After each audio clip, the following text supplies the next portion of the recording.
This story begins in a prison in Spain, where a large group of new prisoners was brought in. Among them was a banker named Andrés who had been sentenced to 8 years. As soon as they arrived, all prisoners were taken to a room. There, a guard named Domingo approached Andrés and offered to buy his suit for €250. But even after trying several times, Andrés refused to sell it. Furious, Domingo gave him a donkey blanket to sleep on and only 1 bucket of water that he had to manage for the next 3 days. Days passed, and due to the filth in the prison, Andrés' body got infested with insects. Seeing his condition worsen, he decided to bathe, but with such little water, it was impossible. One day, a prisoner named Blackie brought him food. Seeing Andrés' miserable state, Blackie felt pity. Before leaving, Blackie gave him a few cigarettes and extended a hand of friendship. That night, while smoking, Andrés wondered if he would ever get out of this hell. In the next few days, his condition became even worse. He desperately began banging on his cell door. When the warden Moreno heard this, he ordered the guards to thrash Andrés brutally. 3 weeks later, Andrés was finally transferred to the main prison, where only Blackie welcomed him warmly. There Andrés learned he would now share a room with Blackie and another prisoner named Pino. Pino was well known in the prison because he had many books and fancy clothes, which he rented out to other inmates. The next day, all prisoners' families came to visit. Andrés was convinced his girlfriend would visit him. After a while, a girl came, but she wasn't his girlfriend. She was his girlfriend's sister, Lucia. Lucia told Andrés that her sister no longer wanted to meet him and blamed him for everything. Hearing this, Andrés was devastated and returned to his cell heartbroken. The following morning, some prisoners attacked him in the yard and stole all his clothes. When he complained to Domingo, the guard refused to register it and told him that even filing a complaint costs €300. Frustrated and helpless, Andrés walked away. Later, he met another prisoner named Manuel, who gave him some clothes and took him to a prisoner named Boni, a leading figure in the prison. Boni examined Andrés and invited him to join his group, PRA, which fought for prisoners' rights. But Andrés refused, fearing joining any group would only increase his problems. The next day, he saw all prisoners protesting loudly, demanding reduced sentences. Blackie and Pino mocked them, saying their dreams would remain dreams because the government never listens. In the evening, Boni came to Andrés and secretly gave him small paper slips. He asked Andrés to write revolutionary slogans on them using his left hand so no one could identify his handwriting. Finally, Andrés agreed, and that night he wrote many slogans on the slips so they could be distributed inside the prison. During this time, Blackie shared his life story with Andrés and said he missed his family a lot. The next morning, guards took Blackie away to the warden's office because they found a tunnel under the prison kitchen. A while later, the warden announced that Blackie had died of a heart attack during interrogation.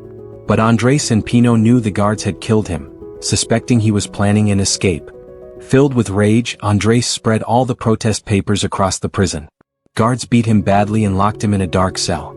A week later, Andrés was taken out because Lucia had come to meet him again. She liked Andrés and often visited him. That day, she gave him a newspaper clipping about prisoners' rights. It was clear the atmosphere in the country was changing. The next morning, thousands of people gathered outside the prison in support of the inmates. They tied a letter to a chicken's leg and threw it inside, demanding reduced sentences. Seeing guards chasing the chicken made everyone laugh. Even Pino, who earlier believed protests were useless, changed his mind after seeing public support and joined the movement. He then kicked out a group of prisoners who were spies for the warden. Days passed, and soon the year 1977 arrived, election year in Spain. After learning about political shifts, Pino, Boni, and Andrés met a special prisoner named Marbella. They invited him to join the movement, but he refused because he lived comfortably with all necessities. Pino then showed him a ring and reminded him how guards had killed his son brutally. The memory broke Marbella, and he agreed to join them seeking revenge. However, in retaliation, guards destroyed Pino's cell and burned all his books. The next day at breakfast, a prisoner snatched a guard's gun and chaos broke out. Meanwhile, Pino, Boni, and Andrés united all prisoners and turned the prison upside down. Soon they reached the roof, shouting revolutionary slogans. Guards fired rubber bullets at them, but the inmates continued. Outside, the public also supported them strongly. Seeing no option, the warden agreed to talk. During the meeting, the officials accepted all demands. But one prisoner recognized the judge accepting their demands. He wasn't a judge but the warden of another prison, meaning they had been tricked. Before they could react, guards attacked and locked them away again. In the evening, the warden called Bonnie and Andrés and offered a deal. Sign a document to be transferred to another prison and get released in 2 years. If not, your sentence will be increased by 10 more years. Despite the good offer, Andrés refused. He wouldn't betray the movement. The next morning he saw Bonnie being moved, meaning Bonnie had accepted the deal. That night, guards took Pino and Andrés, shoved them in a van and transferred them to one of Spain's most dangerous prisons in Barcelona. There, they were injected with unknown drugs and beaten brutally for days so they would abandon the movement. But they stayed firm. One day the doctor saw their condition, heard Andrés' story and felt pity. He wrote a report and arranged their transfer back to the earlier prison. Their fellow inmates welcomed them like heroes. The movement revived. Their plan was to draw national attention and pressure the government. Soon a politician visited the prison. Andrés explained the torture happening inside. The news spread across the country and people began speaking up for prisoners' rights. One night, Andrés saw a prisoner named Ruby talking secretly to a guard. Later, Ruby and an accomplice stabbed Marbella to death. Guards had offered Ruby all of Marbella's possessions in exchange for killing him.